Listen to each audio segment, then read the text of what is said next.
মানে এখন আসলে এত শরীরের প্রতি হঠাৎ যত্নশীল হয়ে গেল কেন? একটা ধামাকা দিবা শুকনা শরীরে, কিন্তু শুকনা শরীরে ধামাকা দিলেও মানুষ বলবে বাচ্চার মা। অপু বিশ্বাস দ্য ঢালিউড কুইন, রূপে গুণে সব দিক দিয়েই অন্যান্য নায়িকা থেকে সে অনেক এগিয়ে, কিন্তু কয়েক বছর আগেও তার এই সৌন্দর্য ছিল না। বাট ন্যাচারালিটি আর এটা রিয়েলিটি সত্যি যে তুমি যে ফর্সা হওয়ার জন্য যে তুমি থাইল্যান্ড থেকে ট্রিটমেন্ট করে আসছো, এবং তুমি কি এরকম রং ছিল তোমার কি আগে দেখি নাই আমরা?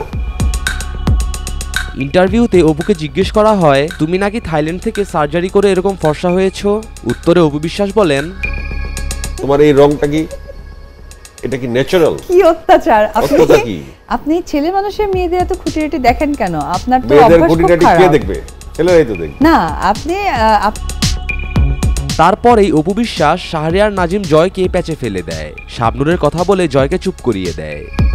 100% আপনি মানেন আর না মানেন আমি জানি, কারণ আপনি একটা সময় শাবনূরের উপর এত ক্লোজ ফ্রেন্ড ছিলেন, অনেক অনেক অনেক ক্লোজ ছিলেন, আমরা সবাই অনেক বেশি আপনাকে অন্যভাবেও জানতাম, কিন্তু না দুলাভাই মতন জানতাম, দুলাভাই তো জানতাম না, মতন জানতাম। শাহরিয়ার নাজিম জয় সবসময় অপুর পেছনে লেগে থাকে, বিভিন্ন ধরনের অরুচিকর প্রশ্ন করে অপুকে বিভ্রান্তের মধ্যে ফেলে দেয়।